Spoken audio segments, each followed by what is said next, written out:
Yo, Kpaceguy here, what's going on YouTube? Welcome back to the channel and welcome to the long-awaited review of the KEF R11s. Now, you guys know I've had these for 3 weeks to a month now, and I've been listening to them almost every day for hours.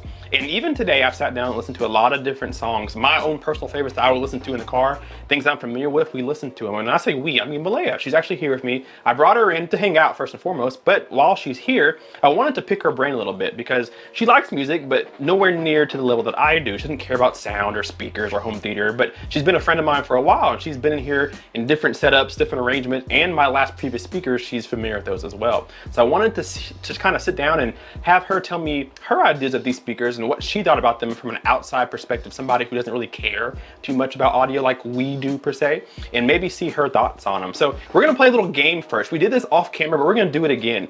I had her sit in my listening position and I played a song that she's familiar with, and I turned the center channel on and I turned it off, but I didn't tell her which one was what. And I had her try to tell me if she can tell when the center channel is playing. And the reason why I did this is because I wanted to see if she got that stereo imaging that I love to get when I'm listening to music in 2-channel. And so I wanted to see if she could tell the difference between the center channel being on or off. So we're gonna do that again on camera with a song that she's not familiar with.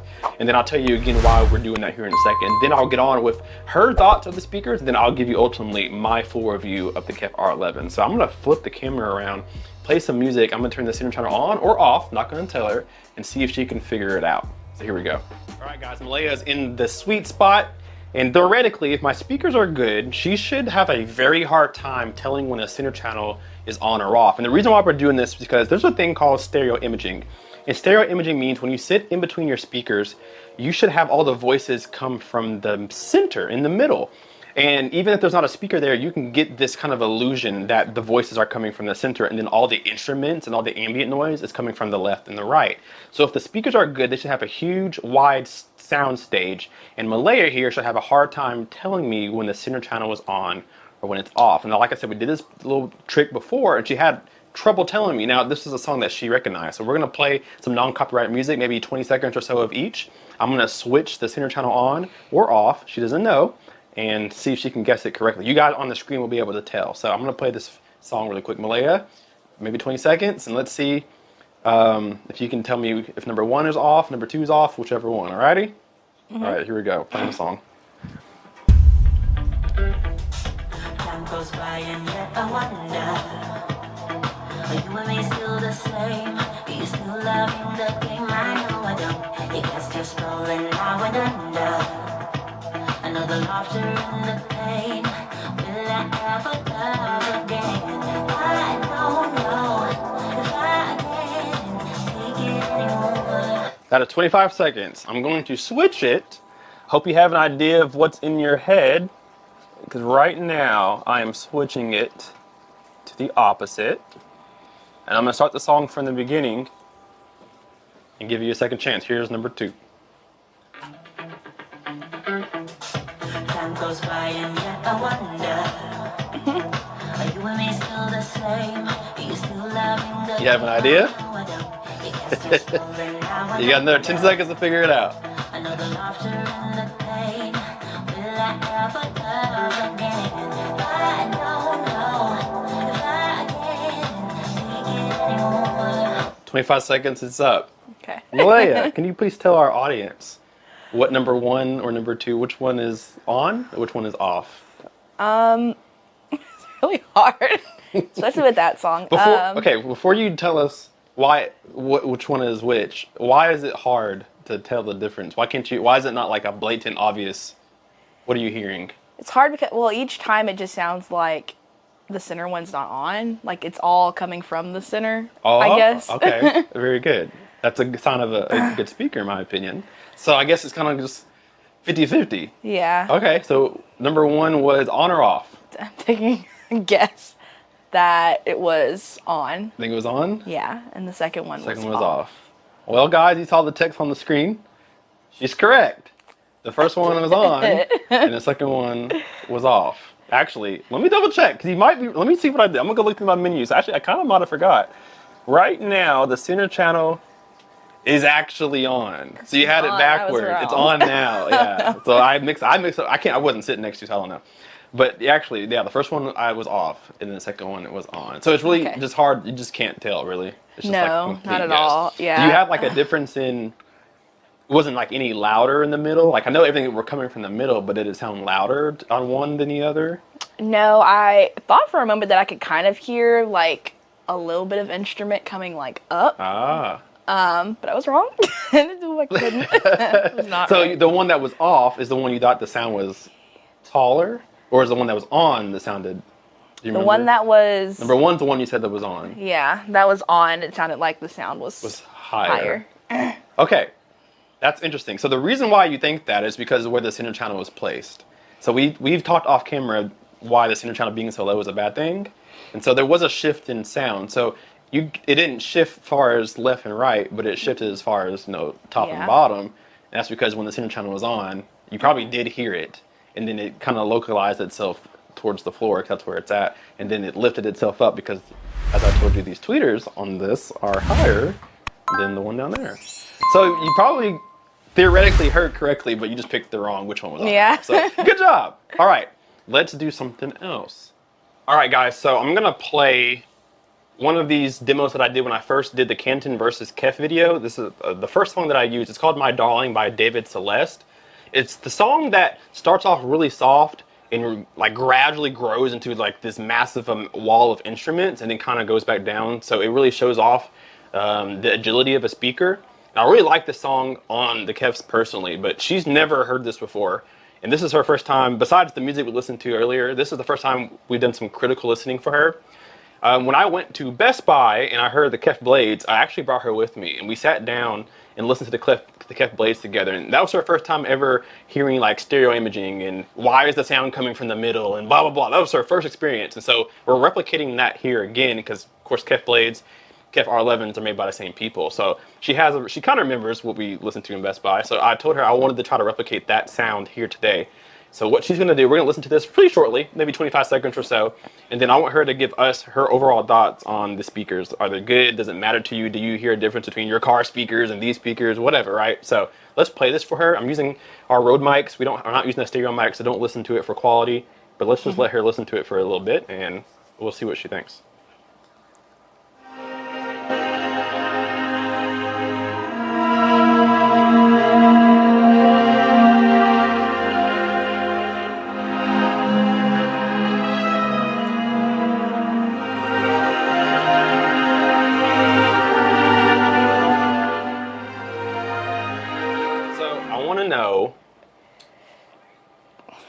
First and foremost, I want to talk to you about the looks of them. Okay. So these are, I told you they were $6,000 for both of those. They're $29.99, $29.99. You have to buy them together, okay? That's a lot of money for a lot of people. It's a lot of money. A lot of money for me. But this is what I like, right? So I got to invest in it. So these are $6,000. Out of the $6,000, let me take the grills off for you. Are these attractive to somebody who, let's say, a wife and a husband situation? Your husband loves this, you're not really into it. How do you feel about having something that looks like this in your living room or something like that? Yeah, I would be fine with it. I feel like men and women dynamics, like women want stuff to look a lot more clean and, and sleek. Yeah. And it does look like it looks like it would fit well with, any interior design. So it's not an ugly speaker. It's How really about the height? These are almost tall as me. I'm 6'8" inches. I think these are like 50 something. So it's more than half my height, probably close to your height.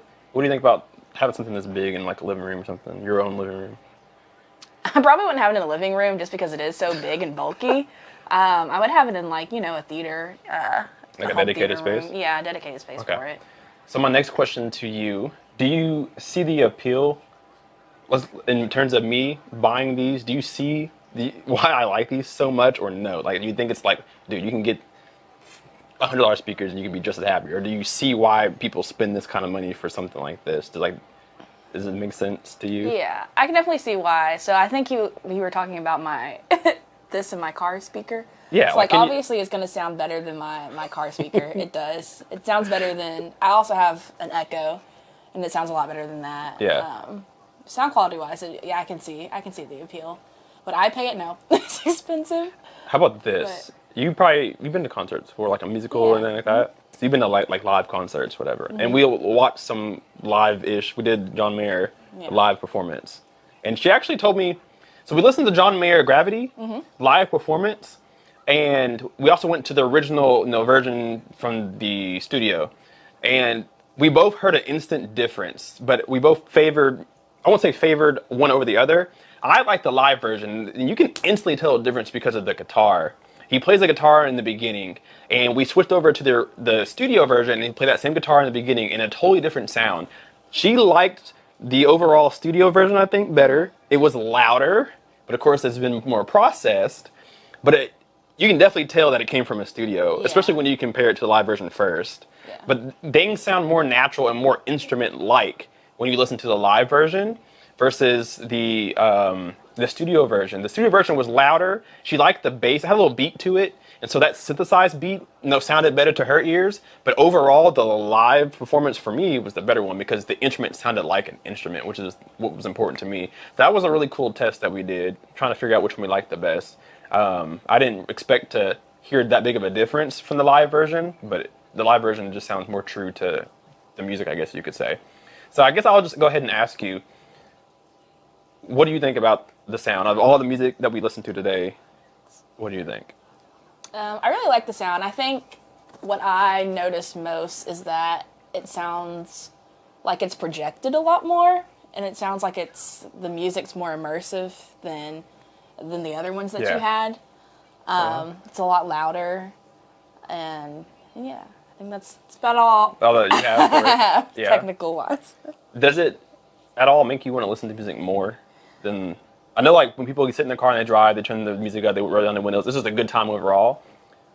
Does something like this, like, make you want to go find certain songs? Be like, I want to hear this on this speaker. I want to hear this. Do you get that, like, sensation? Yeah, I think there's certain aspects and certain sounds of songs that you kind of recognize when you listen to them over and over. So it'd be nice to hear them, with these and see if you can really see the difference in them. So I'm going to try to, last question, I'm going to make you think kind of far back.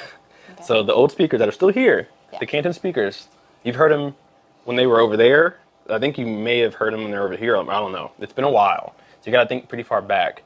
What is the big, I know you kind of touched on it, what's the biggest difference between the KEFs and the Cantons, if you can give me an idea? Yeah, so the Cantons just sounded like super small and like all the music was really short. And those were, like I said, a lot bigger sounding, and it felt like it was all around you as opposed to just a little midget in front of you. It's really weird because those are very, very good. And for 2 years, I was like, dude, these are great. Get these, blah, blah, blah. And then you compare them to something a little bit better, and it makes those sound, in comparison, so much worse. Yeah. And they're great. They're fantastic. But when you put two side by side, there is a difference. There's a massive difference in how they sound. And I wanted her to try to hear them. And she's like, no, I'm not going to hear a difference. And she literally said that, like, no, you're being dramatic. But we listened to them, and she's like, whoa. Like, she was like, literally, like, when they switched. And so, yeah, you can. There's definitely a difference. And do you think so those are $4,000 for both of them, $6,000. Do you think there is a big enough sound difference that it justifies the price? $2,000 sound difference? Yeah. I would say no, honestly. Not that much. Not $2,000? Maybe $1,000. Maybe $1,000. Yeah, that's good. I can see that. That's very good. Well, good. All right. So I'm going to give quickly my review. The KEF R11s are an incredible piece of audio engineering, both in terms of sound quality and in design. Usually when I do a speaker review, I usually listen for a week or two and then I shoot the review video, but I felt like with a speaker of this caliber, I needed to truly sit down and experience the world these KEFs put you in. I've had the speakers for about a month and a half, and they've truly restored a passion to listen to music again. I mean, I'm a music lover, but I've loved more to perform than to listen to it. But the R11s have brought me back to just about even in balance. In case you're unfamiliar with my background, I went to school for music. I spent 6 years listening to every type of instrument invented and learning to identify an instrument by its timbre or quality of sound. This ability is a blessing and a curse because while it has trained my ear to know what I'm hearing, any speaker that can't replicate it, I don't want it. My favorite thing about the KEF R11s is its music performance. I listen to music and movies 50-50, but I think you truly get your money's worth on the music side. After a bit of tuning and a little personal flavor added to the EQ, I've achieved a sound equivalent of getting high. Now wait, before you start commenting, let me explain. I personally do not smoke myself, but I assume the feeling of being high is a disconnection between the real world, and for those moments of being high, you're in a world much better than the one we know. You put your favorite piece of music on the R11s and they mentally place you in a world where there are no problems. Taxes don't exist and people say thank you when you hold the door open. They make you forget about the stresses in life and put you back to a time where you are at your happiest. And if you think I'm exaggerating, well, you simply don't love music as much as I do. What impresses me most is how deep these speakers can play. I'm able to reach down to about 22 Hertz in room with usable output stopping around 26 Hertz, and it's so smooth. They are very minimal peaks and dips in their frequency response, and that's what makes them so good at music, multiple genres. The UniQ technology is the real deal as well. With the tweeter integrated inside the mid-range driver, you're given some seriously cohesive sound. Voices are more lifelike than I've ever heard, and with the positioning of the tweeter, it's essentially an MTM design positioned right around most people's ear level. I thought I would get fatigued by this UniQ tweeter, but I wasn't. In fact, I actually boosted the higher ranges about 3 dB and found it to really open up the sound. Articulations of voices cut through very well, and instrument plucks on things like harps or consonances like T's and S's ring freely in the air, giving you this sense of space and airiness much bigger than the soundstage physically. No speaker comes without faults, and the KEF has a few. One subjective opinion is the design. I love the way they look, but they could look better. The finish is great with the contrasting gray drivers, but with expensive price should bring tasteful design, and the KEFs are essentially a tall rectangular box. Nothing too spicy. Attractive nonetheless, but would like to see some curves and rounded edges, as the only speaker from them that they designed from a standpoint stands out are the KEF blades, and those cost as much as a base model Toyota Camry. Soundstage is massive with the R11s, but I've heard better off-axis listening. While it's not bad by any means, there is a true sweet spot, albeit be a wide sweet spot, but if you sit outside of it, you'll know. My last nitpick is its upper frequency response. My previous Cantivento speaker ceramic tweeter reached 40 kHz and had such an airy, lifted, and fluttery kind of sound because of it. KEF reaches to about half of that, and while I still get a tall floating sound as before, it isn't as dynamic or prevalent as I wish. Boosting the treble did help, but it's something to note. These speakers have such a flat sound, so natural and extremely forward, and they reproduce music so well. Home theater reproduction is top tier too, as these love to play loud and disappear into the room, besides them being white. Everything is punchy and dynamic at even low or high volumes when watching movies, and paired with the matching R2C center and R3 bookshelves for surrounds, the theater experience rivals, if not beats, your favorite local public theater. These are true hi-fi speakers. Paired with a subwoofer or not, these speakers have exceeded expectations, and every time I come home from work and see them, I just smile and can't help but turn them on for a listen.